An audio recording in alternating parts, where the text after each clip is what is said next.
Well, a husband and wife pilot duo from Melbourne have made history, embarking on an extraordinary mission to Antarctica to rescue a US expeditioner. This is crazy. Complete darkness, minus 43 degrees. A team of Australian aviation and medical experts pulled off a very rare and daring mission. And those pilots, Louise and Rod Robertson, join us live from Melbourne. Wow.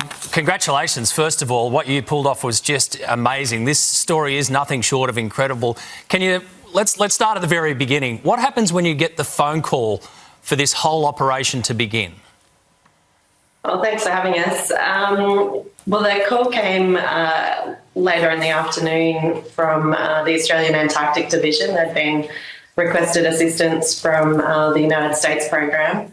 So the first step for us was the operations team getting everyone together, making sure the engineers were getting the aircraft configured with the stretcher and the medical setup that was required, getting the seats corrected. The design team got started on getting the configuration right on the aircraft.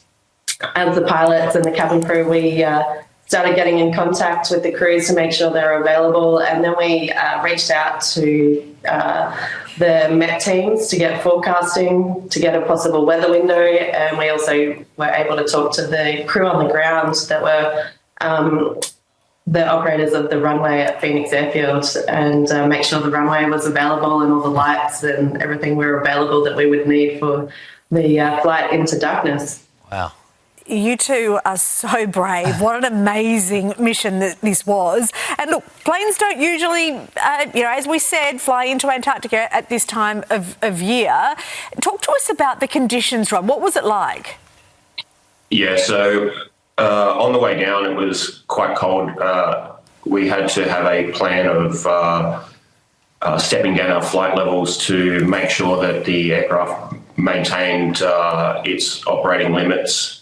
So as we flew into the cold air, we have the strategies of getting lower, going faster, or going somewhere else. And we stepped down throughout the flight to keep the aircraft within the minus 70 operating limit, and to keep the fuel above freezing level as well, which is minus 43 for the type of fuel that we have on board the aircraft.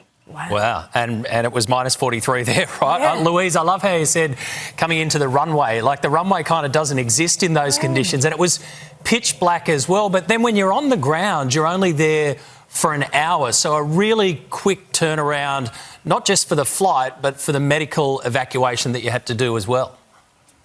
Yeah, that's right. Rod did the landing. He did an amazing job, but it was very challenging. The lights were very clear on the runway, but there was nothing else visible. So it definitely made it a black hole effect for our approach and landing. And also with the cold weather, we had to do some adjustments to our altitude, do cold weather corrections. So there was a lot going on for the approach. The landing was very smooth. It did a great job, and the runway was exceptional. The crew down there made a really exceptional runway for us to use. Then on the ground, it was very quick. We were keen to get out of there as soon as possible, just to avoid any extra time on the ground. Any extra time at the colder temperatures would potentially have some issues. So we're just keen to get out of there as soon as we could. I bet you were. Now, that was a successful medical evacuation, just amazing work. Rob, was it lovely to be doing it together as a husband and wife team?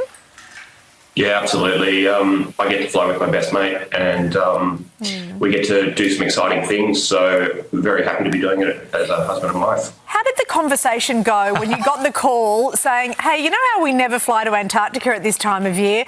Can you guys do it? Who took it to the other one?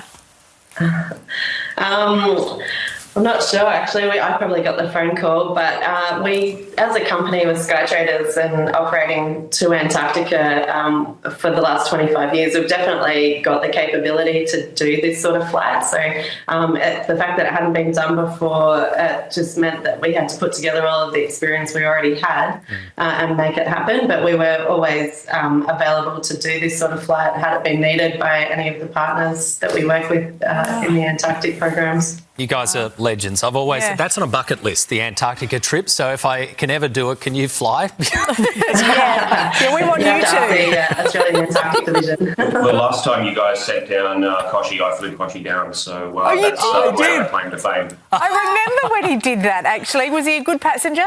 Yeah, absolutely. Oh, of course he was. Of course. Listen, it was just so great to talk to you both. What an amazing thing that you did, and you're in the history books together now. Thank you both. Thank you. Thank you. Yeah, so glad that person is, to safety now.